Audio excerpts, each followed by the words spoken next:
আসসালামু আলাইকুম প্রিয় দর্শক, আজকে 28শে মার্চ, 26শে মার্চ ছিল আমাদের মহান স্বাধীনতা ও জাতীয় দিবস।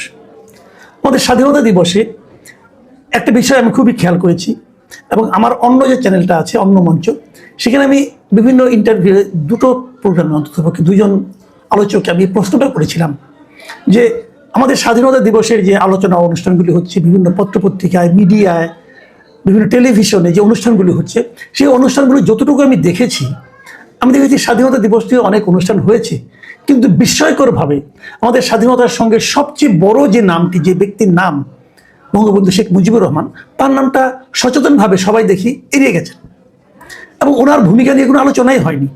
সবাই যেন ব্যস্ত ছিলেন আমাদের সাবেক প্রেসিডেন্ট, শহীদ প্রেসিডেন্ট জিয়াউর রহমানের কথা বলা নিয়ে, জিয়াউর রহমানের কি অবদান ছিল সেই আলোচনাটা করা নিয়ে, এবং জিয়াউর রহমান স্বাধীনতার ঘোষণা করেছেন এই আলোচনাগুলি করা নিয়ে সবাই ব্যস্ত ছিলেন। অথচ ইন্টারেস্টিং হলো এই কাজটা তারা যে কারণে করেছেন, সম্ভবত যেহেতু জিয়াউর রহমানের পুত্র এই মুহূর্তে জনাব তারেক রহমান, উনি দেশের প্রধানমন্ত্রী, মানে সরকার প্রধান, সম্ভবত তাকে খুশি করার জন্য সবাই এই কাজটা করেছেন বলে আমার ধারণা। কিন্তু ইন্টারেস্টিং হলো যে জনাব তারেক রহমান যে ভাষণটা দিয়েছেন, সেখানে উনি কিন্তু এটা বলেননি যে ওনার পিতাকে স্বাধীনতার ঘোষক হিসেবে এস্টাবলিশ করতে হবে। ওনার বক্তব্যটা ছিল স্বাধীনতা যুদ্ধে যার যা প্রাপ্য, ইতিহাসের যার যা প্রাপ্য, তাকে সেই গুরুত্বই দিতে হবে। উনি এভাবে কথাটা বলেছেন। তাহলে সবাই বঙ্গবন্ধু শেখ মুজিবের নাম গোপন রাখতে, উচ্চারণ না করার ক্ষেত্রে সতর্ক থাকতে, অথবা বিপরীত দিকে স্বাধীনতার ঘোষক হিসাবে জিয়াউর রহমানের নাম নিয়ে একটা আহাজারি করতে এবং ওনাকেই গ্লোরিফাই করে দেখানোর চেষ্টা করতে কেন? এটাই কি ইতিহাসের যার যা প্রাপ্য? এটা নিয়ে আলোচনা আমি দুঃখ পেয়েছি, আমি অভিভূত, আমি মানে কেবল অবাক হয়েছি, বিস্মিত হয়েছি যে কেন এটা হচ্ছে। তো আমি দুদিন আসলে অপেক্ষা করেছি দেখার জন্য যে আর কি কি হয়। একটা ঘটনা আমাকে আসলে একটু অভিভূত করেছে, সেটা হলো খাদিজা আক্তার। এই ভদ্রমহিলা, উনি একজন সরকারি আমলা এবং খুব বড় আমলা নন, উনি একজন ইউএনও মানে উপজেলা নির্বাহী কর্মকর্তা। উনি যে ভূমিকাটা পালন করেছেন, আমি বিস্মিত হয়েছি এবং অভিভূত হয়েছি, মুগ্ধ হয়েছি। কে এই খাদিজা আক্তার? উনি ঝিনাইদহের মহেশপুর উপজেলার একজন উপজেলা নির্বাহী অফিসার। তুমি সেখানে মহেশপুরে, ঝিনাইদহের মহেশপুরে উনি একটা স্বাধীনতা দিবসের অনুষ্ঠানে উনি বক্তৃতা দিচ্ছে যে ওখানে উনি মানে স্বাধীনতার ঘোষক হিসাবে শহীদ জিয়ার নামটা উচ্চারণ করেননি। এই জন্য স্থানীয় বিএনপি ওনার ব্যাপারে ক্ষুব্ধ হয়েছেন এবং তারা অনুষ্ঠান বর্জন করেছেন এবং তার বিরুদ্ধে ঝাড়ু মিছিল করার মতো কর্মসূচি ঘোষণা করেছেন স্থানীয় বিএনপি। এবং তখন এরপরে যখন এই খাদিজা আক্তারকে গণমাধ্যম কর্মীরা জিজ্ঞাসা করেছেন যে আপনি কেন সেখানে জিয়াউর রহমানের নাম নেননি স্বাধীনতার ঘোষক হিসাবে, খাদিজা আক্তার কি উত্তর? আমি উত্তরটা ভিডিওটা দেখেছি, এত পরিমিতি বোধে ভদ্রমহিলার, আমি আসলে মুগ্ধ হয়েছি। উনি কি বলেছেন? উনি বলেছেন যে আমরা প্রজাতন্ত্রের দায়িত্ব পালন করি, সরকার ও আইন যেভাবে বলবে সেভাবেই আমরা দায়িত্ব পালন করার চেষ্টা করি। স্বাধীনতার ঘোষক হিসাবে সংবিধানে অন্য একজনের নাম রয়েছে, সেটা আগে পরিবর্তন করতে হবে। দেখেন, আমি মানে এই জন্যই বললাম যে আমাদের আমলাদের চরিত্র হওয়া উচিত এরকম। একজন মাঠ পর্যায়ের আমলা, উনি কি বলেছেন যে আপনি আমাদের সংবিধানে যেটা আছে সেখানে অন্য একজনের নাম আছে, উনি নামটা উচ্চারণ করেন নাকি? দেখেন কতটা সতর্ক, এই নামটা উচ্চারণ করেন, অন্য একজন নাম। কার নাম আছে? ওখানে বঙ্গবন্ধু শেখ মুজিবুর রহমানের নাম আছে। এবং উনি সেটা উল্লেখ করেছেন যে সংবিধানের ষষ্ঠ তফসিলে এই জিনিসটা আছে। আর আপনাদের আমি আরেকটু বোঝাই যে ষষ্ঠ তফসিলে কি আছে। সেখানে স্পষ্টভাবে বলা হয়েছে যে 1971 সালে 26শে মার্চ বঙ্গবন্ধু শেখ মুজিবুর রহমান কর্তৃক বাংলাদেশের স্বাধীনতা ঘোষণা করা হয়েছে। মানে এখানে সুস্পষ্টভাবে এই তফসিলের এই ধারাটা অনুযায়ী, এই বক্তব্যগুলি অনুযায়ী বঙ্গবন্ধু শেখ মুজিবুর রহমানকে বাংলাদেশের স্বাধীনতার ঘোষক হিসেবে সাংবিধানিক স্বীকৃতি দিয়েছে। স্পষ্ট কথা। আপনি দেখবেন এখন যখনই কোনো বিতর্ক আসে, বিশেষ করে বিরোধী দল জামাতে ইসলাম, এনসিপি যখনই কোনো কথা বলেন, দেখবেন সরকারের পক্ষ থেকে, যেমন আমাদের সালাউদ্দিন আহমেদ সাহেব প্রায়ই বলেন আমরা সংবিধান মেনে চলব। শুনতে খুব ভালো শোনা যায়, কিন্তু সংবিধান মেনে কি কাজগুলো সবাই করছে? তার দল, আমি ঝিনাইদহের কথাই বলি, তার দল যে ঝিনাইদহে ওর বিরুদ্ধে ঝাড়ু মিছিল করতে চান উপজেলা কর্মকর্তার বিরুদ্ধে, সেটা কি সংবিধান সম্মত ছিল?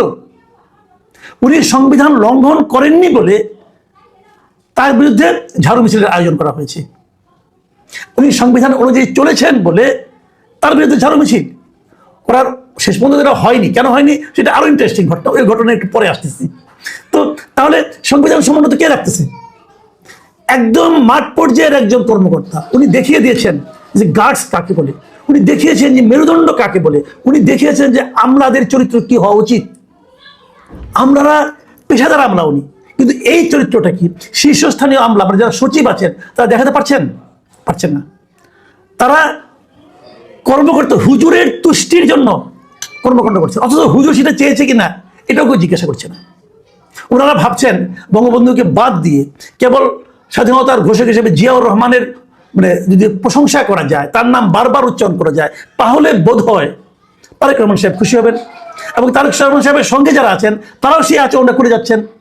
কিন্তু তারেক রহমান কি বলেছেন যে স্বাধীনতার কথা বলতে যে আপনারা বঙ্গবন্ধু শেখ মুজিবের কথা একদম বাদ দিয়ে দেন? বলেছেন? বলেননি তো। দেখুন, ইতিহাসের যার যা পাওনা তাকে তা দিতে হবে। যদি আপনি আজকে না দেন, আপনি তো ভাববেন যে আমি হয়তো জিতে গেলাম, কিন্তু আপনি যে জেতেননি এটা ইতিহাসে একদিন লেখা হবে। আমি উদাহরণ দিয়ে বলি, আওয়ামী লীগ আমলে কি হয়েছে?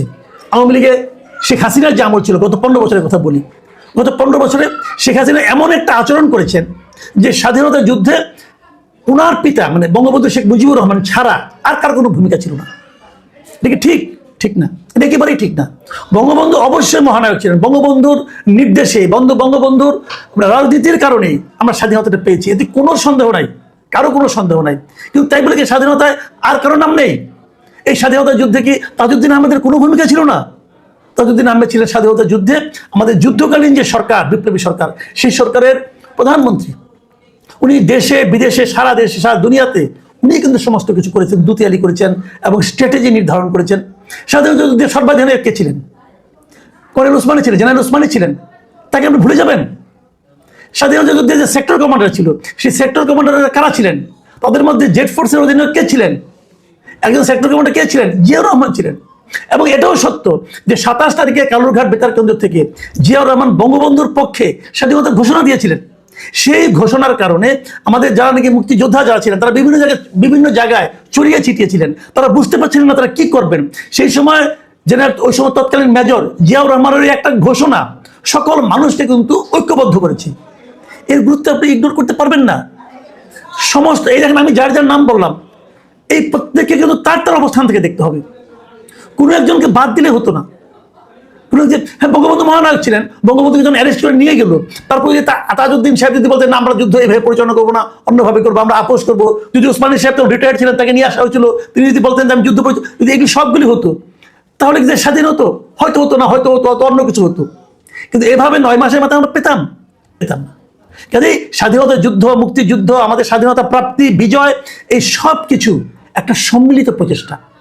এই প্রচেষ্টার এক একজনের এক একটা ভূমিকা মাথায় রাখতে হবে, এক একজনের এক একটা ভূমিকা।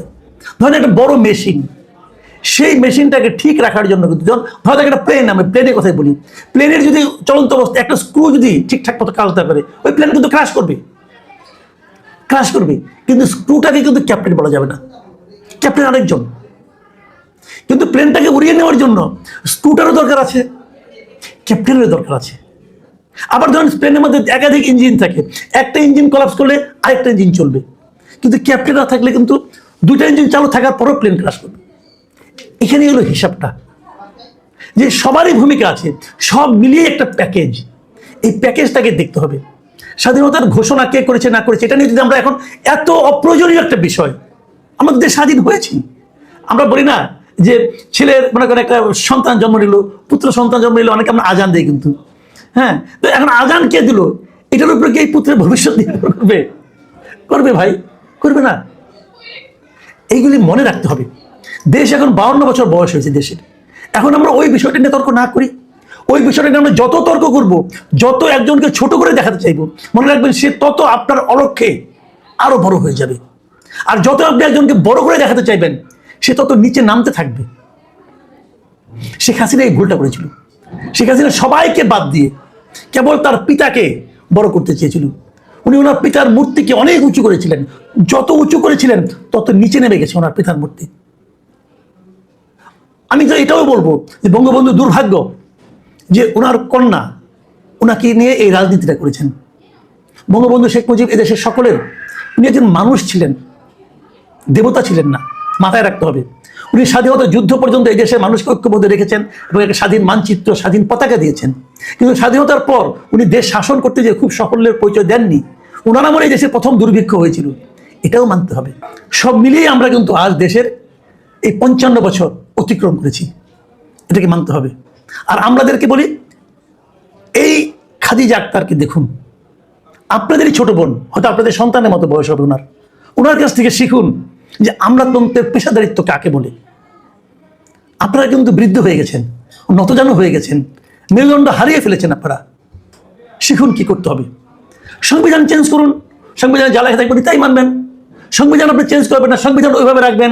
আবার বলবেন যে স্বাধীনতা ঘোষক তুমি আরেকজনকে বলো, সে বলে নাই, সে দেখিয়েছে। এখন আমি বলছিলাম ঝাড়ু মিছিলের কথা বলে শেষ করি। ঝাড়ু মিছিল ওনারা করেন নাই কেন? ওনারা বললেন যে এই ঘটনার পর নাকি তাকে বদলি করে দেওয়া হয়েছে আরেক জায়গায়। হ্যাঁ, তাকে বদলি করে দেওয়া হয়েছে, তাকে বাগেরহাটের চিতলমারি উপজেলায় বদলি করা হয়েছে। এটা শুনে ওনারা খুশি হয়ে গিয়েছিল যে অতএব এটা বন্ধ। ইন্টারেস্টিং হলো, এই বদলির আদেশটা হয়েছে যেদিন এই অনুষ্ঠানে 26শে মার্চের অনুষ্ঠানে ছিলেন তার আগের দিনের ডেটে। কাজে এটা ছিল একটা রেগুলার বদলি। আমি যারা বদলি আদেশটা করেছেন আমি তাদেরকেও ধন্যবাদ দিচ্ছি যে আপনারা একটা রেগুলার কাজ করেছেন। সব মিলিয়ে আমি বলবো সরকারকে এখন ভূমিকা রাখতে হবে।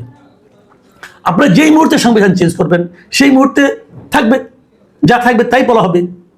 কিন্তু আমি সরকারকে আরেকটা সবিনয় অনুরোধ করব, যদি আপনারা এই ষষ্ঠ তফসিলটাকে চেঞ্জ করেন অথবা বিলুপ্ত করতে পারেন, কোনো সমস্যা নেই। কারণ স্বাধীনতা কে ঘোষণা দিল কে দিল না এটা সংবিধানে রাখার ব্যাপার না। সংবিধান হলো রাষ্ট্র কীভাবে পরিচালনা করবেন সেটা থাকবে, ওটা কিন্তু জরুরি না। এখন যদি ওনারা বলেন যে না, যত জায়গায় বঙ্গবন্ধু আছে সব জায়গায় জিয়াউর রহমানের নাম ঢুকিয়ে দাও, যদি প্রতিস্থাপন করেন, তাহলে আমি বলবো আপনারা আরেকটা ভুলের জন্ম দেবেন। যাই করেন মনে রাখবেন আপনাদের আমলটাই শেষ আমল না, এরপরেও আমল থাকবে। যে জিনিসটা শেখ হাসিনা ভুল করেছিলেন, উনি ভেবেছিলেন ওনার আমলটাই বোধহয় অনন্তকাল চলবে।